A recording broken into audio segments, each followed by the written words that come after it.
How's it going, everybody? Apologies for not getting rounds 2 or 3 of Crucible out. I do have those recorded, but not with me live. I recorded on my phone because it was Easter weekend. I was with my family, and literally just couldn't find time to get on my computer to do it, let alone stream it. But you guys did see the first match. We did end up getting the win on John Spartacus. I believe we full cleared without a loss. We sure did, and that's because we pulled the Odin to offense, and this one was a nail biter. And I want to say, yeah, John ended up taking 2 L's for safety to make sure that he was able to get through this because he had his Odin on defense. In the second matchup, we were up against Sergeant Anakin. That'll be Spartacus's alliance mate, and we lost. He was out for blood. We got a fun one to show you. Not this one. This was super easy. Superior 6 thrashed the Vigilante members, even though the 2 new members have diamonds and gear tier 20. Thrashed them. Just wasn't very competitive there. Stage 2, this was also very easy. They had the Emma, so we were at Big Time Spider-Man with Night Stalkers. That's not bad. We had a Superior 6 team, so I actually came in with Kang, Noir, and the Mercs for money. And the reason you do this is just so you can get Old Man Logan a bunch of turns. You end up stunning and or killing these people before they get a turn. Easy money there. And then there was this bullshit. Okay. Then there was the Professor X. Now, I had a game plan, and I actually didn't need these 2 teams that I threw at it to start, and the game plan was solid as heck here, okay? So Black Cat with the Cabal, I just didn't need them. I didn't think they were going to get anything done, but I wanted Black Cat because she does have a lot of death proofs to come in here and pull various abilities. And to her credit, she absolutely did. We got the Mephisto ultimate, I got the Professor Xavier ultimate, I got the Emma ultimate as well, and then I came in here with Orcus. Now we're going to play this one. We're going to play a couple of these more interesting matchups to talk about it. Boy, oh boy, oh boy. Does Stage 4 ever suck against Professor Xavier's? Okay, so Professor Xavier's big part of his kit, if you're not aware, is that he destroys you. Okay, that's the big part. Another bigger part of his kit is that when he does his special, he clears exhaust. So in Stage 4, because the Professor X opened with his ultimate, I needed to not let him take a second turn before I got 2 exhausts. Because if he had 2 exhausts, then it doesn't matter. The Mephisto empowered attack wouldn't have happened on the 3rd hit, which is not the case. So right here, I should have stopped. I actually got ahead of the game.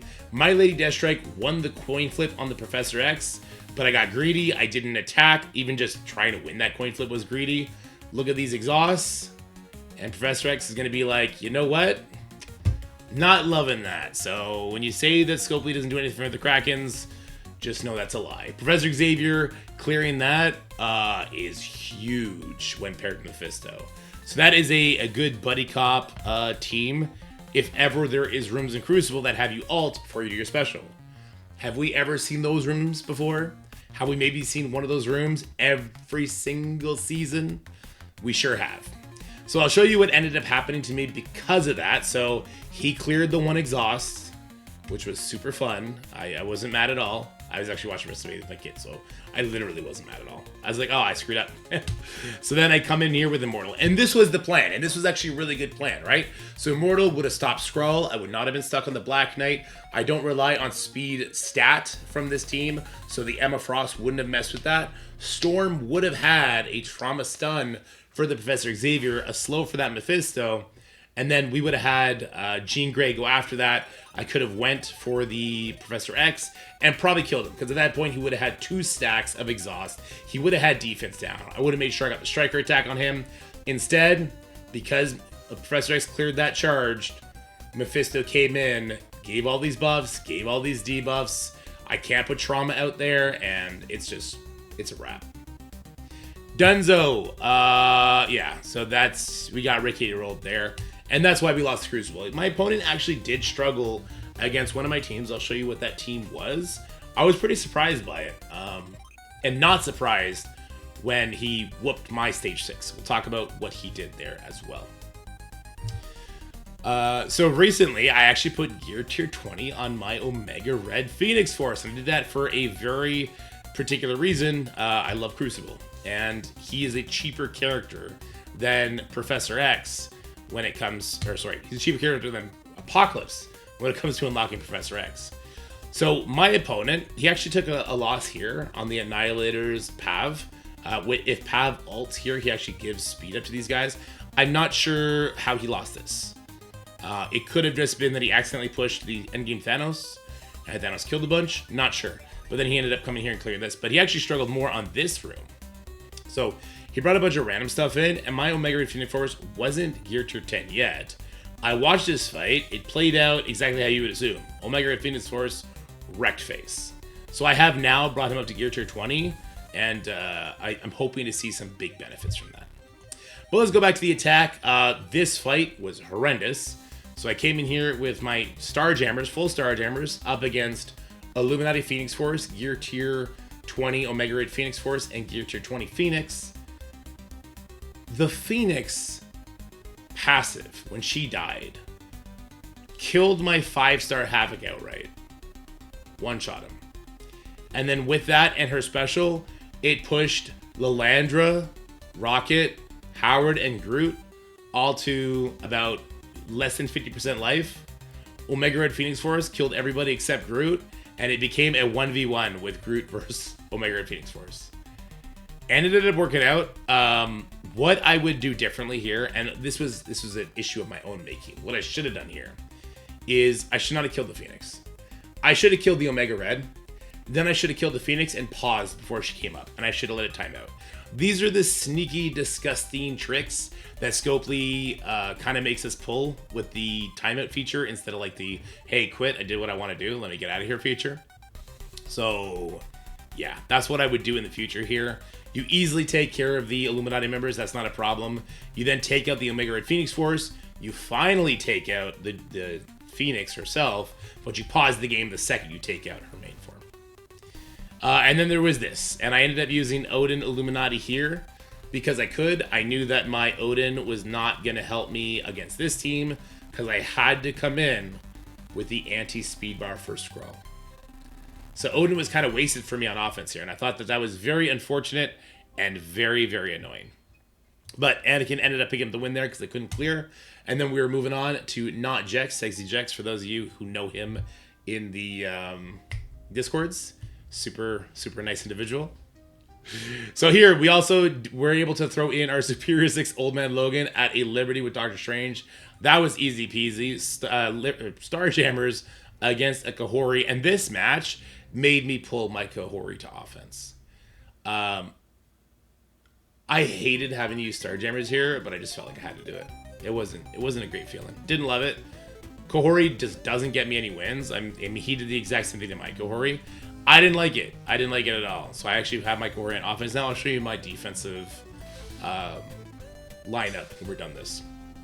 Immortals up against the Skrull Annihilators. That one was easy peasy. The idea here is that the Zemo can go ahead and give you some slows. He's very unlikely to land it. Even as big as Jex has his Zemo here, did not land a single slow. And even if they do, I'm not sure that changes enough. I don't think it does. Stage 4, I stole this defense from him. We'll watch this afterwards. I know that the notification's currently hiding it. We'll watch this afterwards. I think this is the best defense because of what people can pull over to Stage 6 now. So I ended up using Illuminati Odin against Black Knight, Emma Frost X-Men, Captain Britain, Mephisto, and Shadow King. I should not have won this matchup. When we watch it, you'll see why. I did Cabal with Moonstone and Kang up against the Omega Red Phoenix Force team here. I really like Moonstone here. I really, really like Moonstone here because of her turn meter rewind. She will never, like, Nightcrawler is never going to get ahead of you because Moonstone does turn meter rewind. And you have a stun and lots of other good stuff you could lean into. And it helps kind of deal with the Omega Red. So what I ended up doing here is Kang got a slow on the Omega Red Phoenix Force and the Phoenix. And then Moonstone got a stun on the Nightcrawler. And yes, I did level Moonstone for this matchup. I was like, you know what? Screw it. I kind of like her there. I'm going to go ahead and do that. And then Stage 6, I just did the mirror match, Night Stalkers and Night Stalkers. I knew that I had the overpower advantage on my Blade. This went horrible. This went really bad. And this was another reason why I'm like, okay, you know what? Like, I want my Kahori. I want her back on offense. Because if I had Kahori on offense here, I could have done Starjammers here, and this would have felt infinitely better. Let's look at what Jex ended up doing to my teams, though. So he also just threw his Superior 6 Old Man Logan at my Liberty. No issue there. Starjin Mekahori. No issue there. Cabald, my Retaliation Dorm team. No issues there. And then he tried to do a Doom Dorm team into my Annihilator's Pav. I believe the issue here is he said that his Gladiator actually held on to his offense up. And so Doom brought the Gladiator, the Guardian. The Doom brought the Guardian on the right instead of Apocalypse. And I just got to say, thank you, Sleeper Agent, Captain Canada. You definitely won me this Crucible. No idea how the efficiency would have went otherwise, but that was perfectly fine. He said he misplayed this one and he tilted. And then this one, he got the win. Apocalypse against multiple turns here, which I thought was kind of interesting. Stage 5, he just used Immortals up against my Phoenix Force team. Makes me kind of wonder if I should be pulling my newly Gear Tier 20 Omega Red Phoenix Force off. My opponent in the Crucible before this really scared me with his Omega Red Phoenix Force. I might pull mine off just because. And then here's the Stage 6. So because I want my Odin on offense, this is what I ended up putting. I ended up putting Mephisto with Null, Emma Frost, Apocalypse, and Black Knight, right? And this does get beaten in Stage 6 without needing Captain Britain. Because speed bars stop in Stage 6 anyway. So I didn't like this trade-off. I definitely learned here, and this is where we'll go back and we'll watch this matchup here, this Stage 4 that Jex had set. And I think that Solowner had me set this one in my very first Crucible match as well. This team right here. So I won this simply because his Shadow King doesn't have red stars. So to everybody who was telling people not to go for the Shadow King red stars in that event store we had back when we had that event store, I forget which one it was. Thank you, because that was horrible advice. Shadow King is a crazy, crazy powerful character. Keep in mind, my Odin is Gear Tier 20. Right, so he's got the extra life, he's got the extra damage, he's got all that good stuff.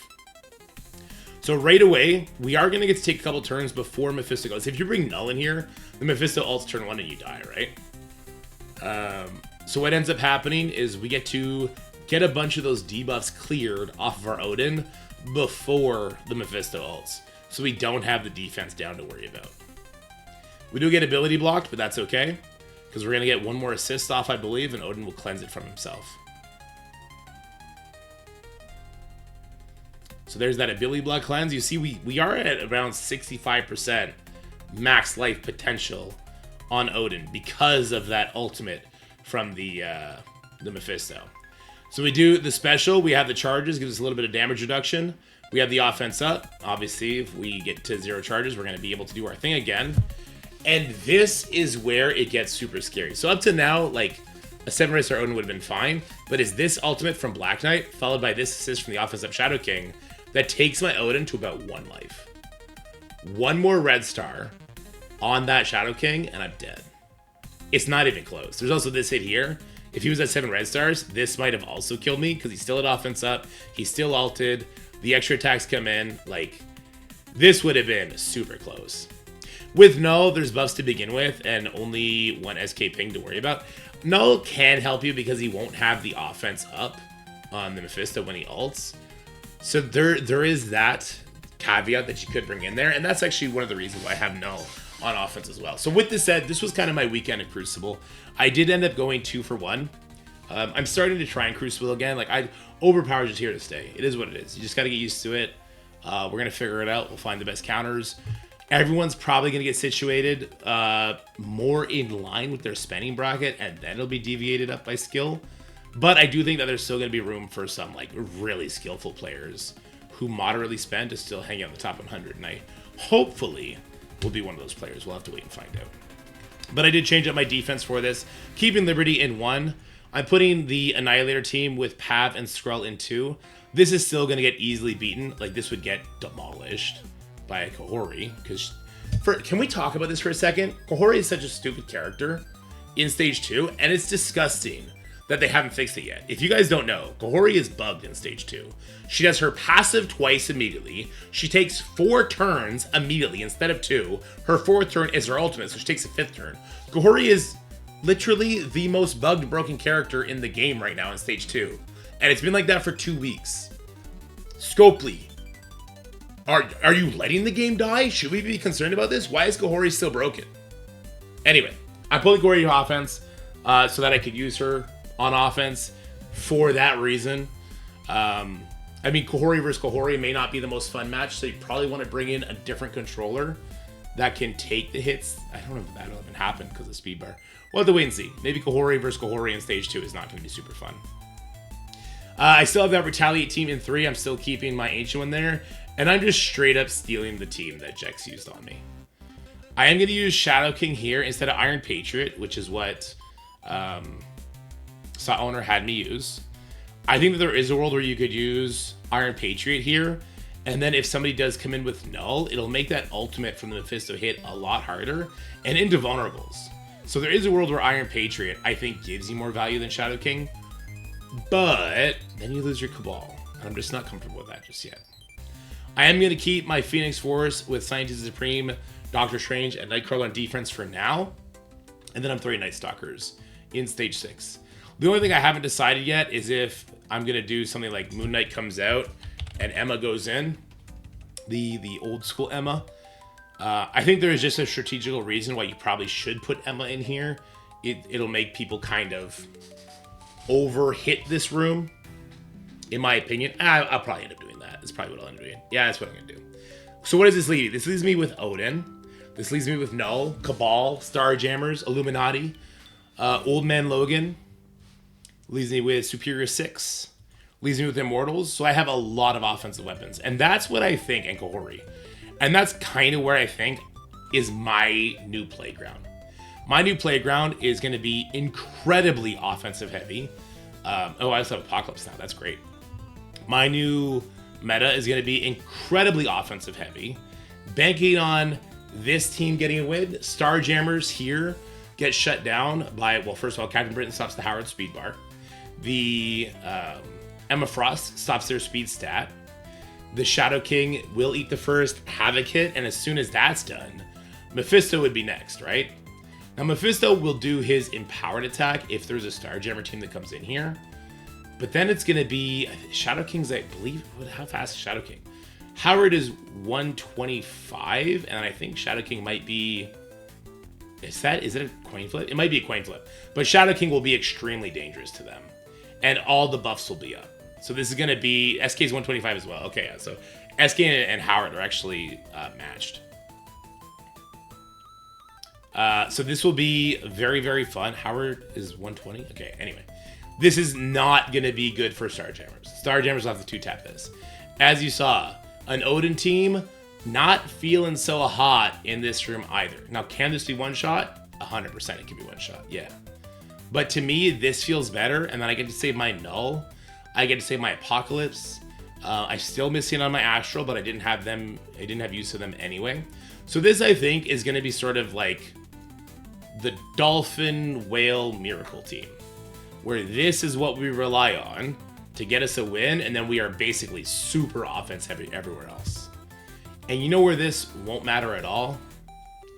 If somebody uses their Professor X and Mephisto against you in stage 4. If that happens again, I may try to do a burn attack into Starjammers and then have Immortal as the final cleanup. But yeah, I think this team with Professor X instead of Captain Britain is also incredibly dangerous. I guess I do lose my Illuminati. I get to keep my free-to-play Illuminati. Free-to-play Illuminati, I could use them with Old Man Logan on like Liberty. I could use them in stage 6 where they don't really need Captain Britain anymore. I could use them as a free-to-play team against like stage 5, something that looks like this with Old Man Logan. So free-to-play Illuminati loses a lot of value, but doesn't lose everything. I still have Howard the Duck, and I still have the Immortal team to stop speed bar if I need that in a certain room. So I kind of like this defense. This is going to be my defense going forward. And that's that. Hopefully you guys enjoyed this video. Hopefully it helped you a little bit. I know there hasn't been much Crucible content lately on the channel, which is unfortunate. It's still my favorite game mode by far. It's just weekends are tough, man, with the kids. It's tough to get situated and do the gameplay. But me and Scotty are going to be trying to line up to at least be streaming on Fridays and Mondays. Fridays and Sundays from now on to get 2 Crucible videos out to you guys. And I might use some of his footage as well, because he has a whole different perspective on where he plays, which is kind of interesting. All right, guys, if you enjoyed the video, please make sure you leave a like, share with your friends, and subscribe to the channel. For now, stay happy, stay healthy, have yourselves a wonderful day. I'll talk to you guys later.